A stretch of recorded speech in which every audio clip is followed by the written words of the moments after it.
Fact to follow-up segment tonight. A new Rasmussen survey released this week says 68% of American adults prefer the greeting Merry Christmas this time of year.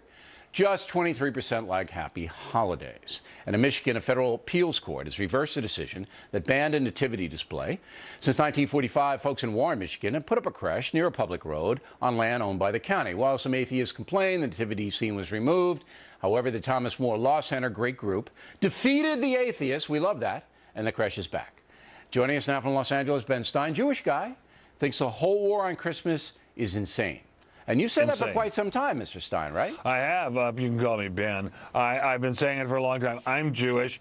All of my ancestors are Jewish. My son is Jewish. I don't mind people saying Merry Christmas to me. I like calling it a Christmas tree. It's a Christmas holiday. It's a Christian holiday. It's not a holiday. It's not an atheist holiday. It's a Christian holiday. But it's a holiday that atheists can celebrate, certainly under the banner. Absolutely. They don't have to go to work. And Jews can celebrate it. Everybody can have a good time. Everybody can have a good time. It's a holiday marking the birth of a man, or some will call him the Son of God, who said, peace on earth and on earth goodwill to men. And what can possibly be wrong with celebrating the ideas of a person who said something like that? Let me just take it one step further, and then I'm going to ask you the why on it. Jesus of Nazareth was the most influential human being who has ever lived. That's beyond any doubt, all right? I don't doubt it. Okay. So, of course, you would honor a person like that because what Jesus stood for was peace. Turn the other cheek, all of that. Forgiveness. Yeah.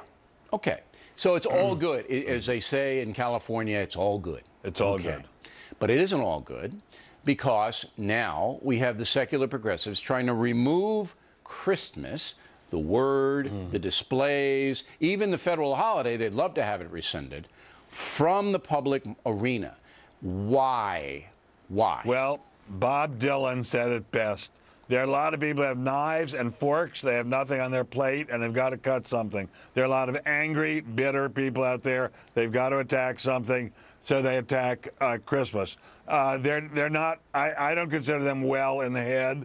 God bless them, and they probably wouldn't like my saying that about them. God bless them. But there's nothing wrong with celebrating Merry Christmas. There's nothing wrong with having this be the predominant holiday in a predominantly Christian country. There's nothing at all wrong with admiring the precepts of Jesus Christ. There's nothing at all wrong with having Christmas trees. There's nothing at all wrong with having creches. Nobody's being forced to bow down and worship anybody. Nobody's being forced to do anything against his will. If you drive by a creche, how are you possibly harmed by that? How could you possibly be harmed by that? Now, you know a lot of secular progressives, having lived in Los Angeles for many years. The philosophy is the state rules, and all the other stuff should be subservient to the state. So there are a lot of people feel that this is why the campaign is in motion, not only against Christmas, but against any other expression of spirituality on any level. Do you buy into that? Absolutely not. I think once the state rules... But do you buy into that's why the secular progressives are doing this?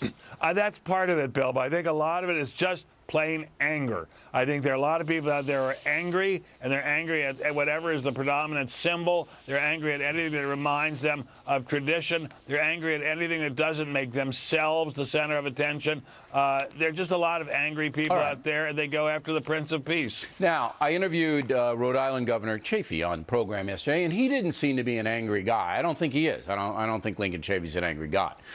Now, he is one of the SP warriors who's trying to tell his state that we don't really have a Christmas tree, we have a holiday tree, which is insane.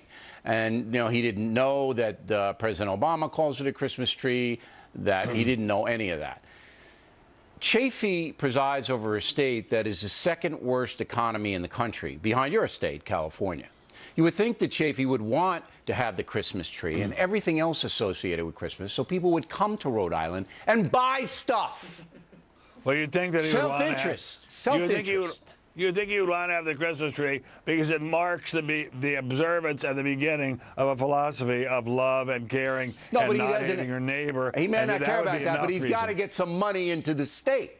So just do that reason.